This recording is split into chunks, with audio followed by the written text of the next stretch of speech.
नमस्कार साथियों। तो चलिए आज के दैनिक जागरण में क्या खास खबरें हैं उन्हें हम लोग एक एक करके देख लेते हैं। और याद रखिए दैनिक जागरण का नेशनल एडिशन है, राष्ट्रीय संस्करण है। तो इसमें आप लोगों को महत्वपूर्ण खबरें ही देखने को मिलेंगी। आनंद उत्सव में डूबी रामनगरी, प्राण प्रतिष्ठा अनुष्ठान प्रारंभ हो गया है। आप सभी जानते हैं कि 22 जनवरी को भगवान श्री राम के प्राण प्रतिष्ठा होना है। कहाँ? अयोध्या में। तो उसी की बातें हो रही हैं सब। और अयोध्या कहाँ देखने को मिलता है? उत्तर प्रदेश में। उत्तर प्रदेश की राजधानी लखनऊ है। इसकी अंतर्राष्ट्रीय सीमा नेपाल से लगती है। राज्यों में आप देखें तो बिहार हो गया, झारखंड हो गया, छत्तीसगढ़, मध्य प्रदेश, राजस्थान, हरियाणा, हिमाचल प्रदेश, उत्तराखंड और दिल्ली से लगती है। 8 राज्यों से लगती है और एक केंद्र शासित प्रदेश से लगती है। विधानसभा में 403 सीटें हैं, विधान परिषद में 100 सीटें हैं, राज्यसभा में 31 सीटें हैं, लोकसभा में 80 सीटें आपको देखने को मिल जाएंगी। मथुरा की शाही ईदगाह मस्जिद पर परिसर के सर्वेक्षण पर सुप्रीम कोर्ट ने लगाई रोक। इलाहाबाद हाईकोर्ट के सर्वे के लिए कोर्ट कमिश्नर की नियुक्ति को दी थी मंजूरी। शीर्ष कोर्ट ने कहा है कि कोर्ट कमिश्नर की नियुक्ति के लिए नहीं दे सकते हैं अस्पष्ट आवेदन। साथ ही स्पष्ट किया है कि विवाद से जुड़े मामलों की हाईकोर्ट में जारी रहेगी सुनवाई। मस्जिद समिति ने दी यह दलील। मस्जिद समिति ने इस आधार पर याचिका खारिज करने का अनुरोध किया था कि मुकदमा प्रार्थना स्थल विशेष प्राविधान अधिनियम 1991 द्वारा वर्जित है, जो धार्मिक स्थलों के स्वरूप में बदलाव पर रोक लगाता है। शाही ईदगाह मस्जिद प्रबंधन समिति के अन्य अधिवक्ता महमूद प्रचा ने कहा है कि इलाहाबाद हाईकोर्ट के आदेश पर रोक से ज्यादा महत्वपूर्ण यह है कि शीर्ष अदालत ने हाईकोर्ट के समक्ष दायर याचिका के बारे में कुछ बेहद कड़ी टिप्पणियां की हैं। एक सभी आपको बात बता दूं कि कहते हैं हमारे देश में 3000 से ज्यादा ऐसे स्थान हैं जहां हिंदू और मुस्लिमों के बीच विवाद बने हुए हैं मंदिर और मस्जिद को लेकर। और आप सोचिए कि राम मंदिर और बाबरी मस्जिद का जो मामला रहा है, इसने दो धर्मों के बीच, दो समुदाय के बीच कितनी खाई पैदा कर दी थी। इसी को देखते हुए कि इस तरह का विवाद आगे ना आए, एक कानून आया हुआ था जिसे धार्मिक स्थल कानून कहते हैं या प्लेसेस ऑफ वर्शिप एक्ट 1991 कहते हैं। इसमें कहा गया था कि 15 अगस्त 1947 के पहले जो कुछ भी हुआ है सभी को भूलना पड़ेगा, चाहे वो मंदिर तोड़े गए हों, मस्जिदें तोड़ी गई हों। लेकिन 15 अगस्त को, जहां 15 अगस्त 1947 की डेट तय की गई, और इस दिन जहां मंदिर है वहां हमेशा मंदिर रहेगा, जहां मस्जिद है हमेशा मस्जिद रहेगी। किसी भी धार्मिक स्थल में कोई परिवर्तन नहीं किया जाएगा। लेकिन आप सभी जानते हैं इस कानून को ही चुनौती दी जाने लगी है। राजस्थान में जल जीवन मिशन घोटाले में ईडी की छापेमारी। ईडी की बात करें तो इन्फोर्समेंट डायरेक्टरेट की बात कर रहा हूं, प्रवर्तन निदेशालय की। और इसका हेडक्वार्टर आपको नई दिल्ली में देखने को मिलेगा। 1 मई 1956 में स्थापना हुई थी। बेअदबी के शक में युवक की हत्या, आरोपित निहरंग गिरफ्तार हुआ है। पंजाब में कपूरथला जिले की एक घटना है। हादसों के लिए सड़कों की खराब डिजाइन जिम्मेदार है, एक गडकरी साहब कह रहे हैं। केंद्रीय सड़क परिवहन एवं राजमार्ग मंत्री नितिन गडकरी ने सड़क हादसों के लिए मुख्य रूप से रोड इंजीनियरिंग में खामियों को जिम्मेदार ठहराया है। और CII के सम्मेलन को संबोधित करते हुए गडकरी ने कहा है कि उनके तमाम प्रयासों के बावजूद दोषपूर्ण DPR बनाने का सिलसिला जारी है। सबसे अच्छे अगर मंत्रियों की बात होती है तो यही है, नितिन गडकरी साहब। कूनू नेशनल पार्क में एक और चीता सॉरी की मौत हो गई है। ये आप देखते हैं कि नामीबिया और दक्षिण अफ्रीका से लाए गए थे ना, मध्य प्रदेश के कूनू नेशनल पार्क में, उन्हीं की बात हो रही है। कर से मुक्त हो सकती है 8 लाख तक की आय। ये नई प्रणाली में 50,000 रुपये तक की और छूट मिलने की उम्मीद है। अंतरिम बजट में किया जा सकता है ऐलान। अभी छूट कुल मिलाकर आप देखिए 7.5 लाख तक की आय पर नहीं लगता कोई टैक्स। होम लोन व अन्य मद में जिनका निवेश अधिक है उनके लिए पुरानी व्यवस्था ठीक है। 8 करोड़ से अधिक लोग अब तक ITI फाइल कर चुके हैं। 8.5 करोड़ तक पहुंच सकती है यह संख्या 31 मार्च 2024 तक। बजट आने वाला है ना, तो उसी को लेकर बातें हो रही हैं। वार्षिक वित्तीय विवरण की बात की गई है हमारे संविधान में, बजट शब्द का उल्लेख नहीं किया गया है। अनुच्छेद 112 को आप पढ़िए। ये आपकी राष्ट्रीय राजधानी से जुड़ी हुई खबरें हैं।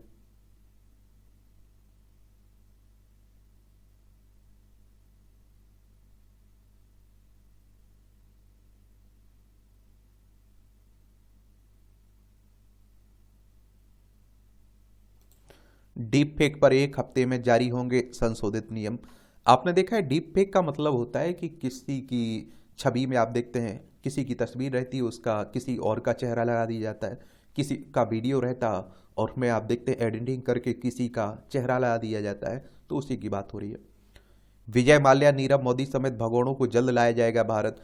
प्रत्यर्पण प्रक्रिया में आएगी तेजी, ब्रिटेन जाएगी सीबीआई, ईडी, एनआईए की संयुक्त टीम और एमएलएटी के तहत सूचनाएं साझा करने को लेकर ब्रिटिश अधिकारियों से होगी चर्चा। ये सब आप देखते हैं कि यहाँ से लूटे और जाकर विदेशों में बैठे हुए हैं। ये अगस्ता वेस्टलैंड घोटाले में राजीव सक्सेना के खिलाफ याचिका खारिज हुई है।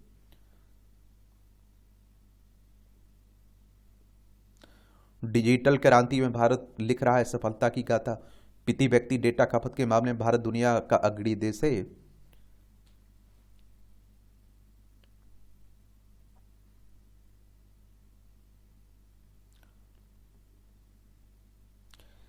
एनडीए ने मनाया 75 साल के सैन्य गौरव का जश्न। एनडीए ऐसा संस्थान है जहां पत्थर को हीरे में बदला जाता है। सीडीएस साहब के राष्ट्रीय रक्षा अकादमी की बात हो रही है।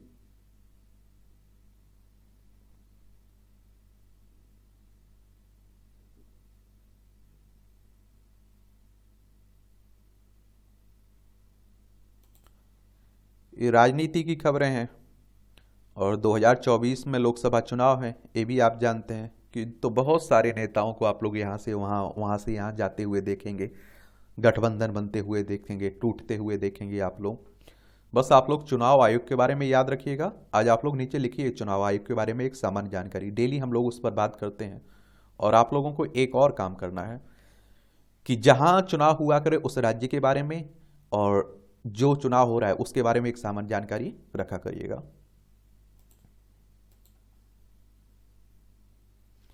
अभी तो आप देख रहे हैं कि दुनिया राममय बनी हुई है।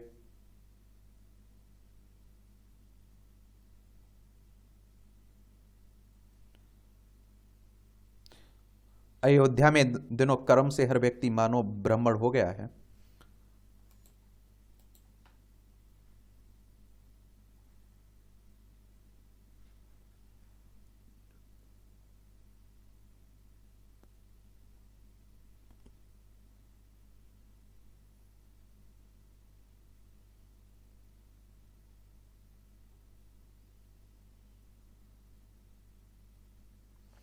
ये प्राण प्रतिष्ठा 11 वर्ष की उम्र में अरुण योगीराज ने गढ़ी पहली मूर्ति। इनकी चुनी हुई मूर्ति, बनाई हुई मूर्ति अभी सिलेक्ट की गई है ना, तो उसी को लेकर बात हुई। दक्षिण भारत का युवा प्रतिभा पुरस्कार मिला था अरुण योगीराज को।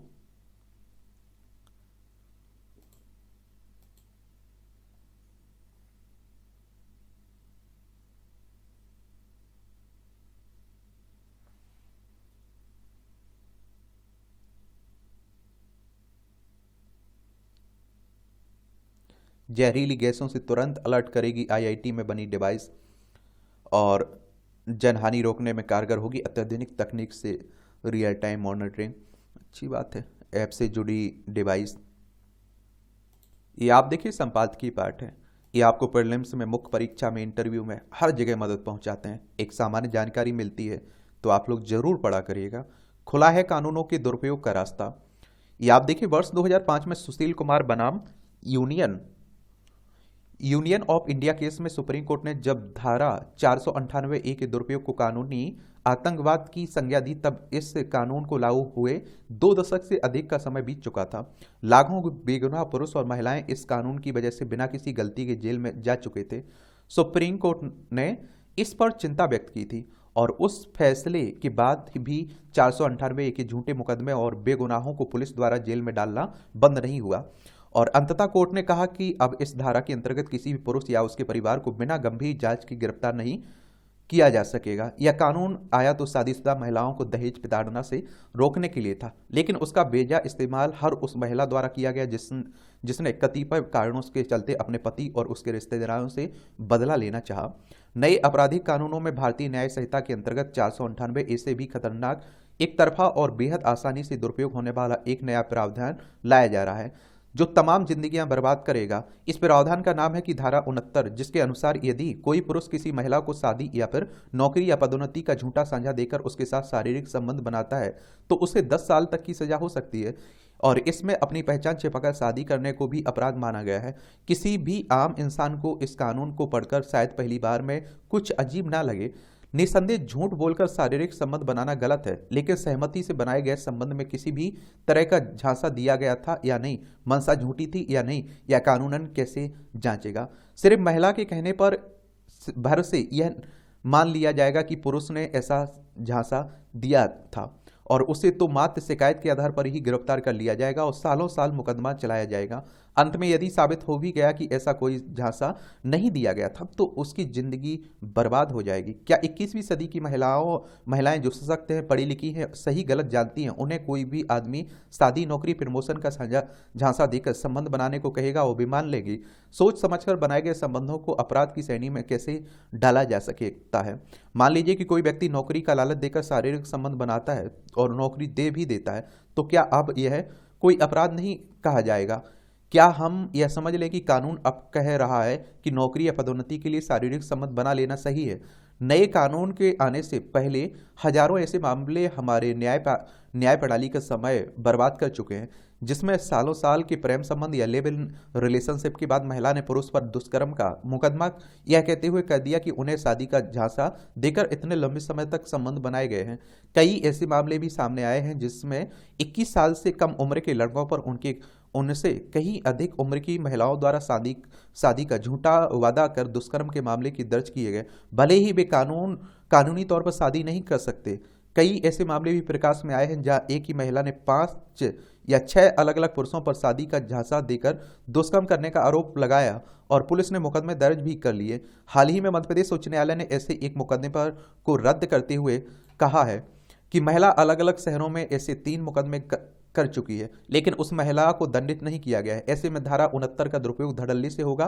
कोई भी रिश्ता चाहे किसी भी वजह से टूटा हो, अगर लड़की चाहे तो वह यह कहकर लड़के को जेल में डाल दिया जाएगा कि उसने शादी का झांसा दिया था। संबंध चाहे 1 दिन का हो या फिर 10 साल का, अगर पुरुष शादी करने से इनकार कर दे तो महिला उसके ऊपर यह मुकदमा कर पाएगी, क्योंकि कानून में कहीं यह नहीं बताया गया है कि शारीरिक संबंध की अवधि कितनी होनी चाहिए, कितने वर्षों तक पुरुषों की मंशा चल सकती है। और नेशनल क्राइम रिकॉर्ड ब्यूरो के अनुसार 2015 में दुष्कर्म के मामले में शादी का झांसा देकर दुष्कर्म के केस 21% थे, वही 2021 में ये बढ़कर आप देखिए 51% तक पहुंचा है।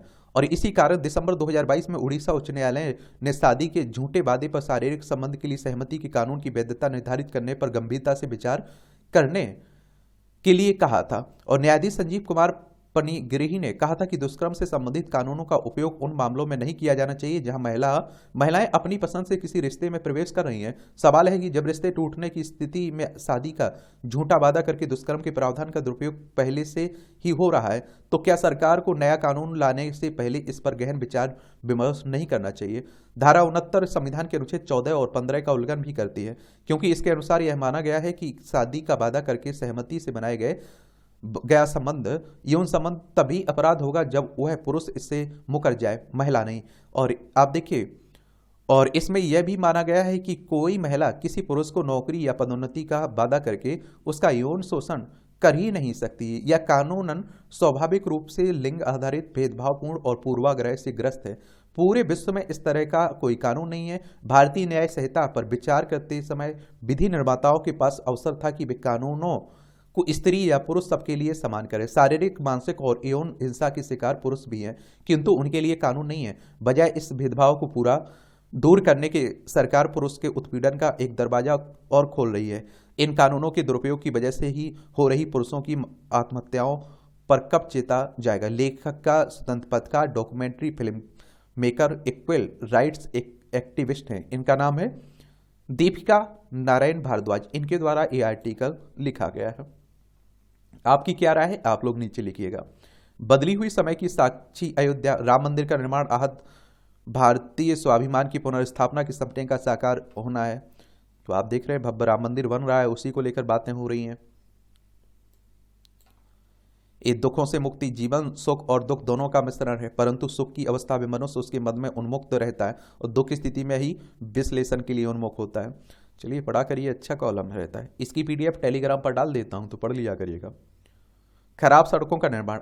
यह अच्छा हुआ कि केंद्रीय सड़क परिवहन एवं राजमार्ग मंत्री नितिन गडकरी ने इस तथ्य को रेखांकित किया कि सड़क दुर्घटनाओं के लिए मुख्य रूप से रोड इंजीनियरिंग की खामियां जिम्मेदार हैं। लेकिन यह चिंता की बात है कि उन्होंने यह भी कहा है कि तमाम प्रयासों के बाद भी दोषपूर्ण डीपीआर यानी कि विस्तृत परियोजना रिपोर्ट बनाने का सिलसिला कायम है। उन्होंने भले ही इंजीनियरों को यह नसीहत दी कि उन्हें डीपीआर की गुणवत्ता से कोई समझौता नहीं करना चाहिए, लेकिन इसमें संदेह है कि केवल इससे बात बनने वाली है। यह सुनिश्चित किया जाना समय की मांग है कि दोषपूर्ण डीपीआर तैयार करने वालों को जवाबदेह ठहराया जाए, क्योंकि सड़क दुर्घटनाओं में बड़ी संख्या में लोग जान गंवाने के साथ अपंग भी हो रहे हैं। सड़क दुर्घटनाएं किस तरह भयावह सिद्ध हो रही हैं, यह इससे समझा जा सकता है कि हर घंटे औसतन 19 लोग सड़क हादसों में अपनी जान गंवाते हैं। यह एक डराने वाला आंकड़ा है। इसे लेकर आप देखिए, केवल यह कहने से काम चलने वाला नहीं है कि देश में सड़क दुर्घटनाओं का परिदृश्य बहुत निराशाजनक है। इस परिदृश्य में तब तक बदलाव नहीं आने वाला है जब तक आप देखिए सड़क हादसों के लिए जिम्मेदार कारणों का निवारण नहीं किया जाता। और उचित यह होगा कि केंद्रीय सड़क परिवहन एवं राजमार्ग मंत्रालय इसके लिए आवश्यक कदम उठाए कि किसी भी सड़क के निर्माण में दोषपूर्ण डिजाइन देखने को ना मिले। और एक ऐसे समय जब आप देखिए द्रुत गति से सड़कों का निर्माण हो रहा है, और तब यह ठीक नहीं है कि उनकी डिजाइन में खामियां का सिलसिला कायम रहे। क्या इससे बड़ी विडंबना और कोई हो सकती है कि इस तथ्य से परिचित होने के बाद भी कुछ नहीं किया जा रहा है कि सड़कों की डिजाइन में मानकों का उल्लंघन हो रहा है। समझना कठिन है कि जब हम संचार और मिसाइल तकनीक समेत अन्य अनेक क्षेत्रों में उत्कृष्टता का परिचय देने में समर्थ हैं, तब भी सड़कों की डिजाइन सही तरह से क्यों नहीं कर पा रहे हैं? क्या सड़कों के निर्माण की तकनीक मिसाइल बनाने से भी अधिक कठिन है?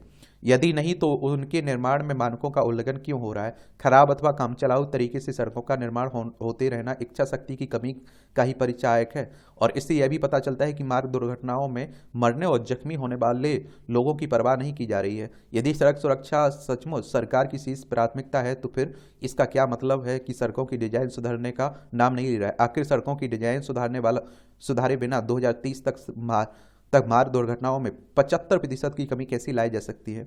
और वह भी तब जब खुद केंद्रीय सड़क परिवहन एवं राजमार्ग मंत्री यह मान रहे हैं कि सड़क दुर्घटनाओं के लिए मुख्य रूप से रोड इंजीनियरिंग की खामियां जिम्मेदार है। मंदिरों की सफाई की बात हो रही है। अब आप देख रहे हैं कि राम मंदिर बन के तैयार है तो दुनिया राममय है इस समय। मृदा की घटती गुणवत्ता। राष्ट्रीय वर्षा संचित क्षेत्र प्राधिकरण के अनुसार भारत में मृदा में विद्यमान जैविक कार्बन की मात्रा पिछले 70 साल में 1% से घटकर 0.3% रह गई है। मृदा की जल धारण क्षमता को सुधारने और उर्वरता प्रदान करने में महती भूमिका निभाने वाली जैविक कार्बन तत्व की घटती मात्रा का असर पौधों की वृद्धि और फसलों की पैदावार पर पड़ता है। मृदा की घटती उर्वरता किसी क्षेत्र के भविष्य के लिए शुभ संकेत नहीं है। मृदा की उर्वरता पौधों के विकास के लिए महत्वपूर्ण होती है। यह फसलों की उपज की मात्रा गुणवत्ता को प्रभावित करती है। हालांकि आधुनिक समय में अत्यधिक उत्पादन की उम्मीद में अपनाई जा रही अवैज्ञानिक कृषि विधियों के कारण मृदा की उर्वरता में कमी आ रही है। कीटनाशकों और रासायनिक उर्वरकों का बढ़ता इस्तेमाल, जुताई के अनुचित तरीके, मृदा जांच का अभाव, वनों की कटाई, खराब औद्योगिक अपशिष्ट प्रबंधन, अत्यधिक खेती, अत्यधिक चराई, अति सिंचाई, मिट्टी का क्षरण और शहरी विकास जैसे कारकों का भी इसमें योगदान है। कीटनाशक के प्रयोग से आप देखिए न केवल फसलों में विषाक्तता बढ़ती है, बल्कि मृदा भी जहरीली होने लगती है, जिसमें उसमें निवास करने और आप देखिए मृदा का उपजाऊपन बढ़ाने में सहायक सूक्ष्म भी नष्ट होने लगते हैं। और याद रहे कि केंचुआ, राइजोबियम व अन्य सूक्ष्म जीवों की मौजूदगी मृदा की उत्पादकता बढ़ाने में सहायक है। मृदा में व्याप्त कार्बनिक पदार्थ का नुकसान मुख्य रूप से पराली या प्राप्ति की फसल अवशेष हटाने या जलाने के साथ लगातार फसल काटने से भी होता है। मृदा अम्लीकरण भी एक ऐसी ही प्रक्रिया है जिसमें आप देखिए समय के साथ मिट्टी का पीएच कम हो जाता है, उसकी उत्पादन क्षमता प्रभावित होने लगती है। फास्फोरस, कैल्शियम और मैग्नीशियम जैसे तत्वों का अभाव भी मृदा की गुणवत्ता और उसकी उत्पादन क्षमता को प्रभावित करता है। बढ़ती जनसंख्या के कारण एक और जहां कृषि उत्पादन का दबाव बढ़ रहा है, वहीं इससे कृषि के लिए उपयुक्त उर्वरक क्षेत्र की परिधि भी सिमटती जा रही है। खाद्य सुरक्षा और पर्यावरण स्थिरता को बढ़ाने के लिए कृषि क्षेत्र में मृदा प्रबंधन जरूरी है। कीटनाशकों और रासायनिक खादों से दूरी बनाकर तथा जैविक खाद का प्रयोग कर मृदा के जैविक कार्बन के स्तर को बढ़ाया जा सकता है। इससे मृदा की उत्पादकता में वृद्धि तो होगी ही, मानव जीवन भी सुदीर्घ और सेहतमंद बन सकता है। मृदा की उर्वरता का ख्याल रखने से ही उसमें भरपूर उत्पादन प्राप्त किया जा सकता है। अतः किसानों को इस संबंध में जागरूक किया जाना जरूरी है। इसके लिए सरकारी और गैर सरकारी स्तर पर जरूरी कदम उठाने होंगे। ये आप देखिए छोटे छोटे कॉलम रहते, टिप्पणियां देख लिया करिएगा।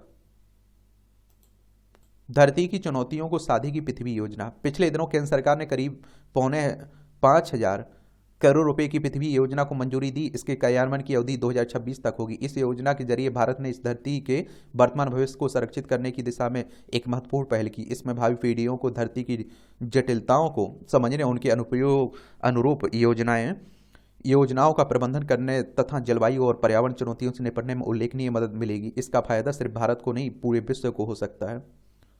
चलिए, अच्छी बात है। ये वेडिंग लॉन खरी तंज कसा जाता है। मिशन 2024 के लिए ABC रणनीति। चुनाव की बात हो रही है। नई पीढ़ी से बनाए संवाद। हर पीढ़ी के साथ आने वाला बदलाव एक विकासवादी प्रक्रिया है। बेहतर है कि माता पिता से लेकर बच्चे और युवा खुद को सबसे समझने की जगह स्वीकारता और संवाद बढ़ाए।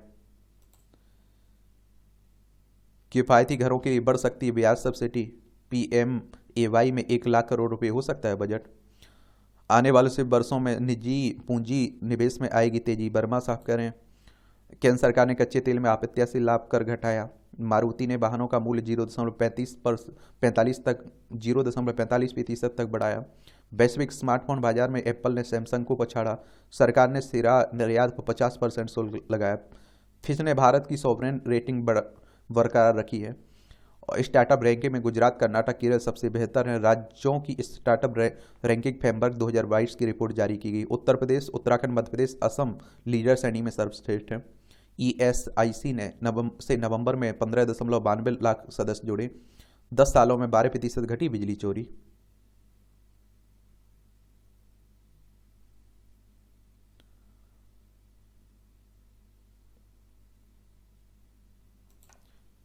ये आपकी अंतर्राष्ट्रीय खबरें हैं। दुनिया उथल पुथल मची हुई है। ईरान ने उत्तरी इराक में इजरायली खुफिया एजेंसी मोसाद के मुख्यालय पर किया हमला। रिपब्लिकन प्रत्याशी बनने की दौड़ में ट्रंप आगे है। आयोवा में शानदार जीत इन्होंने हासिल की हुई है।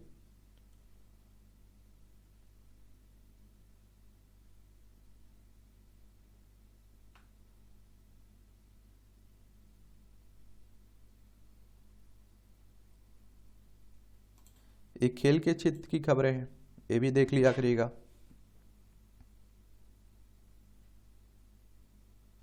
बुबलिक को हराकर नागल ने रचा इतिहास। भारत के सुमित पहली बार ऑस्ट्रेलियन ओपन के दूसरे दौर में पहुंचे। अब चीन के जुन चेंग से होगा सामना इनका। हॉलैंड को पछाड़ लियोन मेसी बने बरस के सर्वश्रेष्ठ फुटबॉलर।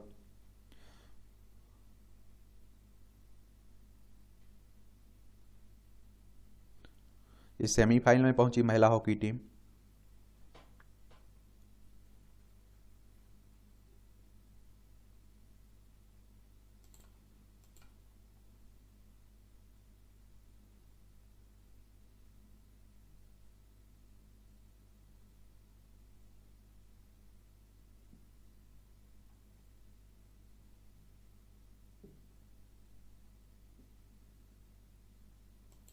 यहाँ भी आपको जनरल नॉलेज की जानकारी मिल जाती है। परीक्षा के पॉइंट ऑफ व्यू से कुछ पॉइंट मिल जाते हैं। इराक के खिलाफ शुरू हुआ ऑपरेशन डिजर्ट स्टार्म। अमेरिका ने 38 देशों के साथ मिलकर 1991 में आज ही इराक के विरुद्ध ऑपरेशन डिजर्ट स्टार्म शुरू किया था। इसका उद्देश्य कुवैत से इराक की सेना को बाहर करना था और 28 फरवरी तक चले अभियान में 1 लाख से ज़्यादा लोगों की मौत हुई थी। इसे खाड़ी युद्ध का हिस्सा माना जाता है। दक्षिणी ध्रुव पर पहुंचने वाले पहले भारतीय बने कर्नल JK बजाज ने 1989 में आज ही के दिन दक्षिणी ध्रुव पर पहली बार भारत का राष्ट्रीय ध्वज फहराया। वे दक्षिणी ध्रुव पहुंचने वाले एशिया के पहले व्यक्ति और 11 सदस्यीय अंतर्राष्ट्रीय दल का हिस्सा थे। उन्होंने द अंटार्कटिका में 50 दिनों में 1200 किलोमीटर की दूरी तय की थी। रुस्तम जी मोदी ने भारत इस्पात उद्योग को दी नई ऊंचाइयां। भारत में इस्पात उद्योग को नई ऊंचाइयां देने वाले स्टील मैन रुस्तम जी मोदी रूसी मोदी का जन्म 1918 में आज ही बम्बई मुंबई में हुआ था। 1939 में आप देखिए टिस्को अब टाटा स्टील में फोरमैन के रूप में नौकरी शुरू की। 1953 में कंपनी के कार्मिक विभाग के डायरेक्टर बने और जेआईडी टाटा उनसे इतने प्रभावित थे कि उन्हें टाटा स्टील का चेयरमैन बनाने के लिए 1984 में अपना पद छोड़ दिया। बतौर चेयरमैन रूसी मोदी ने कंपनी में कई नवाचार किए। 16 मई 2014 को उनकी डेथ हो गई थी। वडनगर में 800 ईसा पूर्व पुरानी मानव बस्ती के प्रमाण मिले हैं। आईआईटी खड़गपुर, एएसआई और पीआरएल, जेएनयू और डेक्कन कॉलेज के अनुसंधानकर्ताओं की खोज 3000 वर्षों की अवधि में 7 सांस्कृतिक काल का उदय और पतन के प्रमाण मिले हैं। फामर द्वीप से अलग हुआ हिमखंड। नैनो रोबोट से हो सकता है मूत्राशय कैंसर का सफल उपचार, ये अनुसंधान कह रहा है। महिलाओं के आंसू इसलिए पिघला देते हैं दिल। देखिए, आंसू देखकर पिघल जाने की कहावत तो आपने सुनी होगी, लेकिन यह सिर्फ कहावत नहीं बल्कि वैज्ञानिक रूप से सत्यापित अवधारणा है। हाल ही में हुए अध्ययन में यह बात सामने आई कि महिलाओं के आंसुओं की गंध पुरुषों की आक्रामकता में 44% तक गिरावट आती है। यही नहीं, यदि कोई आपके सामने लंबे समय से रो रहा होता है तो दिमाग के सर्किट में अस्थायी तौर पर बदलाव आ जाता है। यही व्यवहार बदलाव का कारक बनता है और हाल ही में इस शोध के नतीजे PLOS बायोलॉजी नाम के जर्नल में प्रकाशित हुआ है। देख लीजिए, अच्छी बात है। किराया बचाने के लिए बैन को ही बना लिया घर। लंदन में ऐसी घटना। ये मूवियों से जुड़ी खबरें हैं, पढ़ना हो तो पढ़ सकते हैं, छोड़ना हो तो छोड़ सकते हैं। इस तरह से आप देखेंगे कि आज के न्यूज़पेपर की कहानी खत्म होती है। आप लोग पढ़ते रहिए, एंजॉय करते रहिए। मेरी तरफ से शुभकामनाएं हैं, ईमानदारी से मेहनत करते रहिए। धन्यवाद।